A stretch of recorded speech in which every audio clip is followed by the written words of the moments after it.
Hi, my name is Akshay Bhardwaj. I'm the executive chef at Junoon restaurant, and today we're going to be showing you some of our pork vindaloo.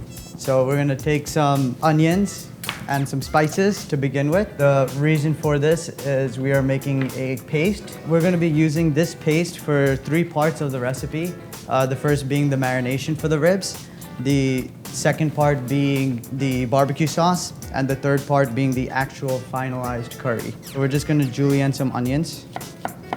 So pork vindaloo is a dish that was brought over by the Portuguese. Whenever they had to bring over their pork in their ships, they would marinate the ribs in garlic and a lot of red wine. Whenever the Indian chefs got their hands on the dish, they instead would kind of swap it out with vinegar and add their own spices and chilies to it. We're gonna get some oil in the pan, coriander seeds, cloves, cumin seeds, black pepper, and we're gonna wait for this spice to start singing to us.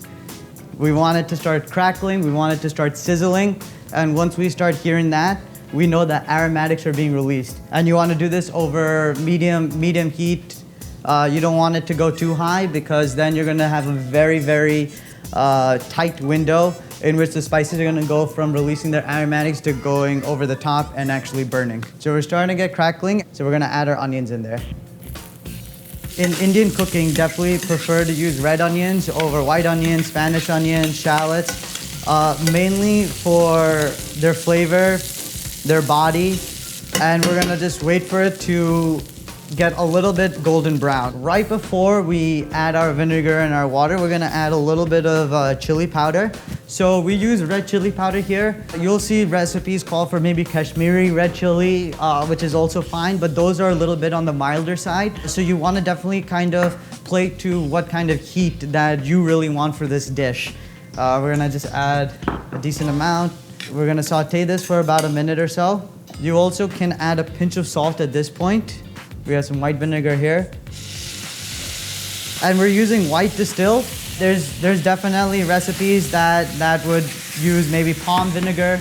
You're gonna see that it's kind of just now allowing for the pan to be a little bit of a coated liquid on it. We're just gonna add a little bit of water. All right, we brought it to a simmer. And we are ready now to blend this into our paste.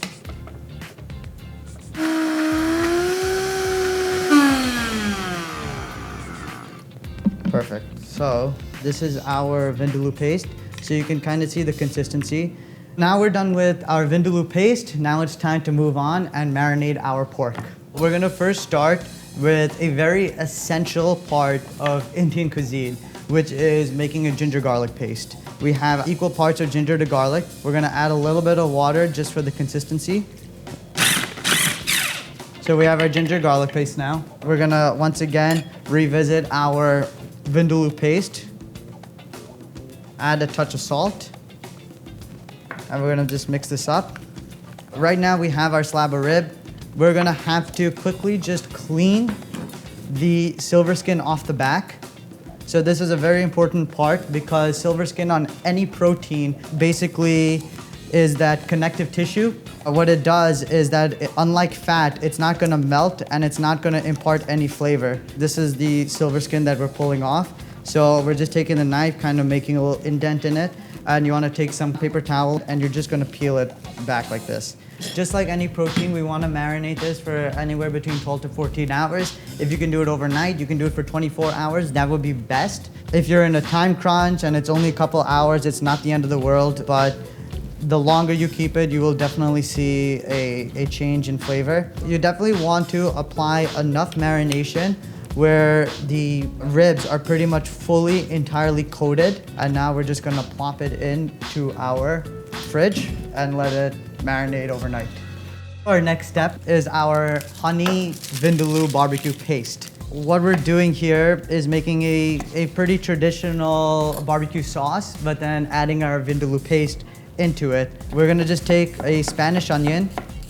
So we have our pot, we have it on medium heat right now. We're gonna add some canola oil. We just wanna have a neutral oil in this. Throw in our onions. At this step now, we're seeing that we're getting a little bit of color on the onions. We're gonna add our ginger garlic paste that we made previously. Keep it on medium heat, and we're gonna let the ginger garlic, the onions get a tad bit more color. So we're gonna first kind of deglaze our pan using some honey. Do this for about 30 seconds or so. And we're gonna now add our Vindaloo paste, add a touch of our vinegar, and end with our secret ingredient, which is ketchup. You'll be able to kind of smell the Vindaloo. You should smell that kind of sweetness, the honey, the aroma is definitely gonna be up there. So we're here on our last step, making the actual curry. So we're gonna start with onions. Throughout this whole process, we've just been kind of building flavors, and now we're gonna have those building blocks all come together for a final product. So we're just gonna slice some onions. There's definitely kind of that stigma and stereotype in Indian cooking where dishes have to be super, super spicy, oily, greasy, whatever it is. And Vindaloo probably is one of those dishes. But Indian cooking is really, if you're making a dish like this and you're making it with each of these processes of making a paste from scratch and releasing the aromatics of these spices like cloves and coriander, it's really not that spicy of a dish. It's really meant to have that kind of sourness of the vinegar, and then you got the little kick of your chilies. You're really not gonna have too much spice if you make it like this. You can really control it. And when it comes to Indian cooking, because everyone thinks of it being spicy, there's a lot of spices. Those spices don't really mean that the dish is gonna be spicy. All the spiciness and heat of a dish, no matter what it is in Indian cooking, is gonna come from the chilies. We're gonna add our ginger garlic paste now. It's singing to us. It's really giving us that nice sizzle that we want. The pan is hot. Okay, we're ready now to add our paste. I'm gonna add a little water into this. Make sure I get my money's worth. Spices don't come that cheap these days. And finally, we are gonna add our BBQ sauce. Cool, now that we've added all of our ingredients, we're just gonna add a little bit more water. And you can add water to this continuously while you're cooking, just to make sure kind of that it doesn't thicken too much, that there's a nice smooth consistency to it. We're just season a little bit of salt. And yeah, we're ready for our ribs. For the size of the pot, if you have a big enough pot to add the whole slab where the surface area of it is completely touching the bottom, that would be great. If not, you can definitely just kind of cut this beforehand, maybe into 3 or into 4. So just in between the bones. And we're gonna add these beautiful, borderline, sexy pieces of ribs right in here. So we're just gonna pop a lid on and let heat do the rest. After a few hours, getting hungrier and hungrier by the hour, by the minute, we're finally at the finish line. We have some nice, beautiful fresh cilantro. We are ready for our Vindaloo ribs. You can smell it right away. My God, it is perfect. Falling off the bone. We're just gonna add some cilantro to it. Beautiful, cooked to perfection. All that work, all those steps that we took finally pays off.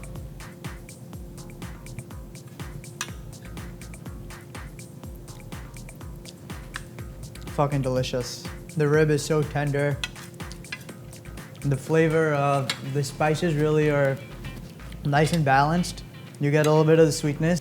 The time that it takes to make it, it's well worth it.